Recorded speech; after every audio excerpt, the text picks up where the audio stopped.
So, I've platinumed the NES Final Fantasy Pixel Remasters, and it's time to start my favourite of the Nintendo Final Fantasies, number 4. Like the rest of the Pixel Remasters, you can do this trophy in one playthrough, but there are plenty of missables, including treasure chests, hidden items, bestiary entries, and locations. So once again, I use an incredible guide on PSN profiles that saved me a ton of time, link in the description below. On with the playthrough, and as always, beware those story spoilers. Our hero Cecil, Dark Knight and Captain of the Red Wings, comes back to Baron with a crystal after wiping the floor with Mysidia, and gets demoted for feeling a bit bad about committing war crimes. He's sent on a road trip alongside his BFF Kane to deliver a ring that's really the bomb.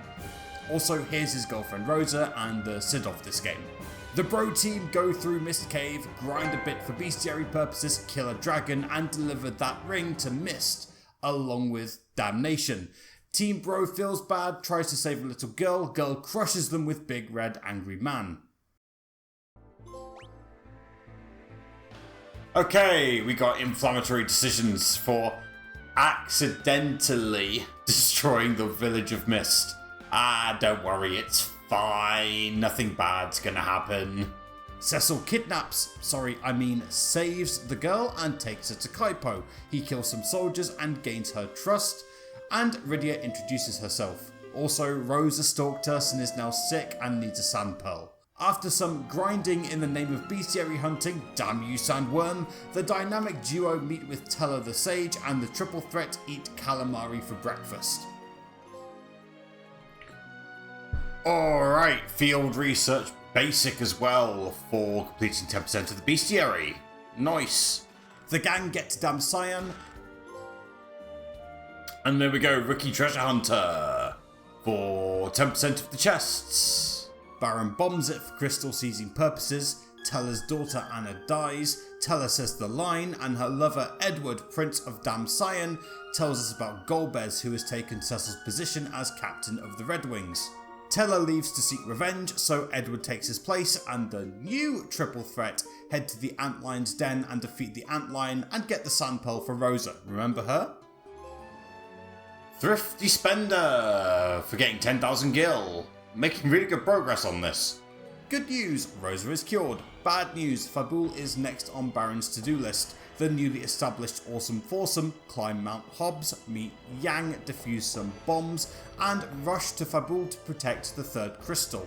Cecil, Yang, and Edward defend the castle, but fuck it up spectacularly, and Kane comes in to deal the killing blow, hesitates, Golbez introduces himself, kidnaps Rosa, wow how original, and leaves with the crystal. Great job, gang. And we get experienced warrior.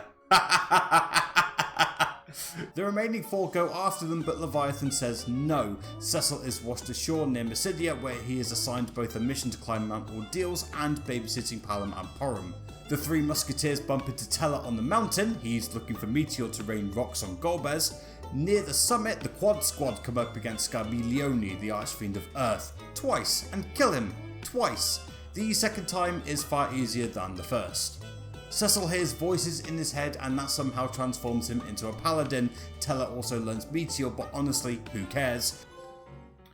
The Light's chosen for climbing Mount Ordeals and becoming a Paladin. And becoming level 1 again. Hooray! The Force to be reckoned with return to Baron, find Yang, beat up Yang, re-recruit Yang, and sneak back into Baron Castle. The Fab Five take down Baigan and then Kanyatso, the Archfiend of Water, who should be a piece of cake, but I turn my brain off and make a meal of it. The game then rips a bit from Star Wars, and the Wonder Twin powers activate form of a statue. Sid joins the party, I get access to an airship, and Kane forces Cecil to get the 4th crystal. Oh, well, at least we got the Overcoming Grief trophy for defeating Kanyaso, the Lord of Water, and definitely nothing bad is about to happen, right? Rosa's life might be in danger, but the Platinum trophy is more important, so I visit some optional locations and get some collectibles and bestiary entries, and definitely don't almost die in the process. No, couldn't be me. The troupe eventually head to Troya, reunite with a bedridden Edward who gives them the twin harp, and conquer the magnetic cavern and the dark elf to get the crystal on my first try. I said my first try. My first try, you know what, never mind. And on top of that we get Smart Saver for 100,000 gil. Ka-ching! Team Quad Goals are escorted to the Tower of Zot, kill the Major Sisters with relative ease, Golbez returns the favour and eliminates Teller with relative ease. Turns out Kane was brainwashed, Golbez hesitates and runs away, Cecil and Rosa make out in front of the party, and then the famous five kill Barbarachia, the Archfiend of Wind, in one attempt. Just one attempt. I'm not doing this again. After Kane takes a giant plot dump, all set, and reforged love for defeating Barbarachia, the Lord of Wind. The Power Rangers blow a massive hole in the crust of the Earth, head underground, and the airship gets blown up. To the depths for arriving in the underworld. That's two story-related trophies that are very close to each other. And we get Field Research Advanced as well for completing 50% of the bestiary entries. That's like 3 trophies in like 10 minutes. That's really good. They then get an audience with King Giot simply by walking through the front door and offering their security services for one of the remaining crystals, and Sid leaves the party for some alone time with his airship. Security is so lax that some dolls have managed to sneak into the crystal room, so the remaining 4 defeat the giant evil Barbie doll, Golbez returns and defeats us, and then a familiar face returns and defeats him. Don't ask why there's an adult Rydia, some timey-wimey bullshit. In the words of KSI though, it's not over yet, and the hand of Golbez somehow steals the crystal. No, me neither. And there we go, Veteran Treasure Hunter as well for collecting treasure from 50% of the chests. Hooray! Despite proving to be awful at this whole stop Golbez from stealing the crystals business, Mystery Inc. are tasked with getting the 7 crystals back from where they're stored at the Tower of Babel. The gang defeat Dr. Luge, and Yang sacrifices himself because, well, it's a Final Fantasy game. Golbez tries to kill the remaining 4 on the way out, but Sid saves the day, and then sacrifices himself. Again, Final Fantasy game, it's a thing. After getting an airship upgrade, the Fantastic Four head to Eblon Cave to sneak back into the Tower of Babel. Then, another prince gets his ass kicked. Despite proving 0 of his combat skill, Edge is recruited to the party anyway, and the infiltration begins. And there we go, a legendary warrior for defeating 1,000 monsters, and we're only just halfway through the game, I think, so making really good progress there. The X-Force run into Edge's parents, who commit honourable Sudoku after being turned into monsters, and run into Rubicante, where I proceed to turn off my brain and mess up a really, really easy fight. Okay, that's nowhere near as easy as I remember it being. Defeated Rubicante, the Lord of Fire. Urgh. Good news, I found the crystals. Bad news, it was a trap.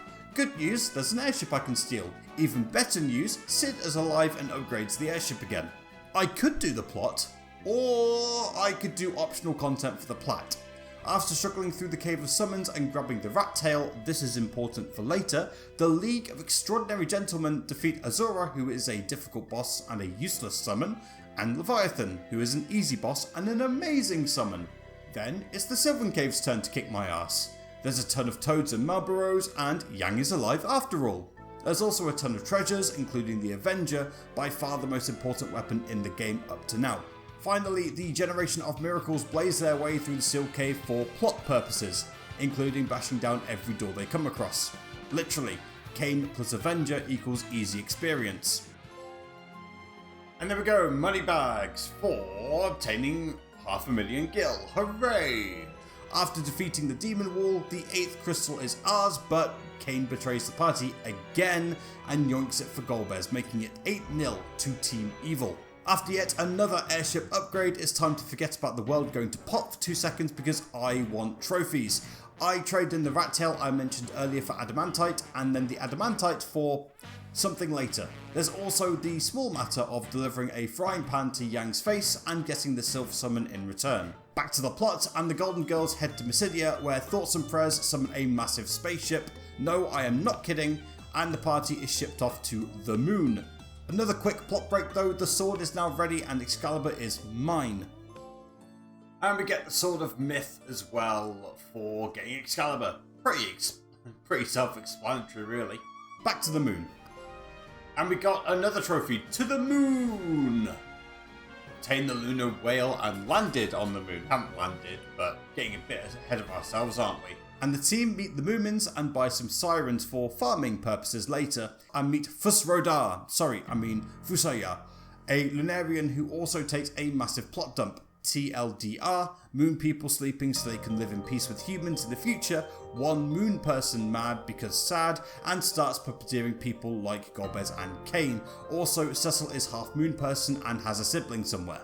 Littlefoot and friends proceed to ignore the end of the world to bash a bunch of behemoths and then make Bahamut reflect on his actions, and Rydia gets the most powerful summon in the game. Meanwhile, back on Earth, where a massive giant robot is causing havoc, the Breakfast Club sneaks in and defeats the Archfiends one last time because our power of friendship is stronger than theirs.